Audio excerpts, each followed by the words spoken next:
Menerusi temu bual pihak media bersama dua peguam yang mewakili keluarga arwah adik Zara Khairina selesai inkuest pada tanggal 15 Oktober 2025, kedua-dua peguam itu ada mendedahkan keterangan saksi kanak-kanak ke-12 dan saksi kanak-kanak ke-14. Difahamkan, saksi kanak-kanak ke-12 adalah individu yang memarahi arwah Zara dengan mengeluarkan perkataan bodoh dan sial. Manakala saksi ke-14 pula mendedahkan perbuatan geng ke-19 ada membuat bakut di tangan dengan cara yang tidak sepatutnya dilakukan oleh seorang pelajar. Tularnya perkongsian ini telah meraih perhatian para netizen. Menjengah di ruangan komen, pelbagai reaksi diberikan oleh netizen mengenai perkongsian tersebut. Tanpa membuang masa, mari saksikan video ini. Menurut saksi pada ketika itu, mereka berlima bersama rakan pelajar sini lain ada bercakap dengan Zara.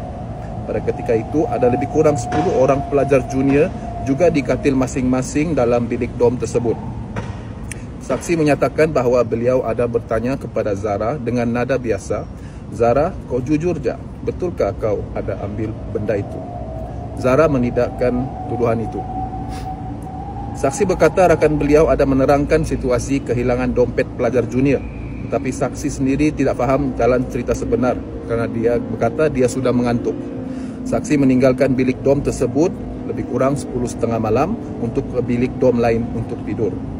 Untuk di ponen ke-22, saksi kanak-kanak ke-13, saksi berkata semasa dia junior, dia ada nampak beberapa rakan saksi dan pelajar batch saksi membuat amalan barcode. Amalan barcode ini menunjukkan luka di tangan dan dibuat dengan menoreh di lengan menggunakan cutter. Amalan tersebut biasanya dibuat sendiri oleh setiap pelajar dan biasanya tidak ditunjukkan kepada rakan lain.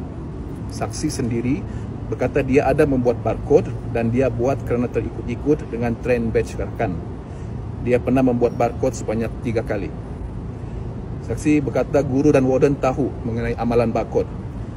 Saksi tidak tahu bagaimana mereka tahu mengenai perkara tersebut. Hari ini inquest dimulakan dengan deponen yang ke-23, iaitu saksi kanak-kanak ke-14. So, ringkasan keterangan saksi pada hari ini ialah saksi ini dia merupakan ketua bilik dom asrama. Dia mengenali Zara, tinggal di aras yang sama. Dia ni, saksi ketua dom ni ada membuat peraturan dom. Dan salah satu peraturan dalam dom tersebut ialah jangan memaki walaupun selalu dengar orang lain memaki. Ini adalah peraturan dan the exact words lah peraturan. Dan ini dibuat untuk peringatan kepada pelajar bilik tersebut lah. Saksi ada memberitahu yang ada taklimat diberikan kepada ketua dom dan penolong ketua dom mengenai tugas-tugas mereka lah. Dan saksi bersetuju kalau ada kesalahan ataupun disyaki membuat kesalahan oleh pelajar junior, sepatutnya lapor kepada warden. Dia bersetuju pasal itu.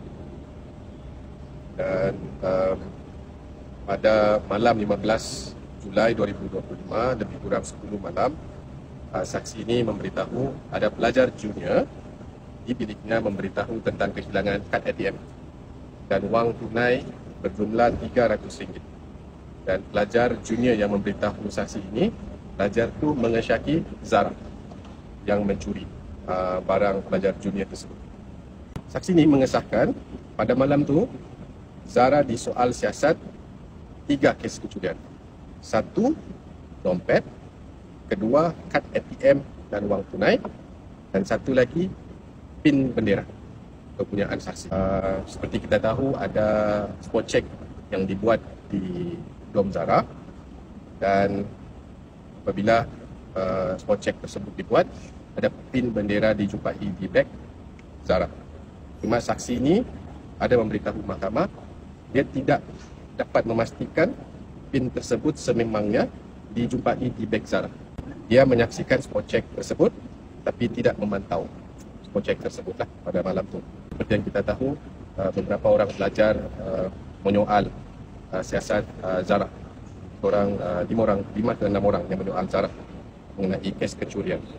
Dan Zara tidak mengaku tentang kes kecurian. Saksi ni mengakui dia memang marah pada ketika itu dan menjerit. siang. Dan selepas apabila Zara tidak mengaku, saksi ini dan yang lain-lain pun keluar daripada dom itu. Saksi juga berkata saksi ini melihat Zara baring di lantai di dom Zara sendiri, tapi dia tidak mendengar apa-apa daripada Zara, menangis ke, dia tidak ada dengar. Saksi juga ada mengatakan pada jam lebih kurang 12.30 dia terlihat Zara berjalan keluar daripada dom dia menuju ke tandas. Dan saksi ada diberitahu oleh junior lain yang junior dan beberapa orang kawannya melihat Zara di dalam tandas sedang menangis. Dan semasa saksi ini on the way ke dom lain, dia sempat menjenguk ke tandas Aras 3.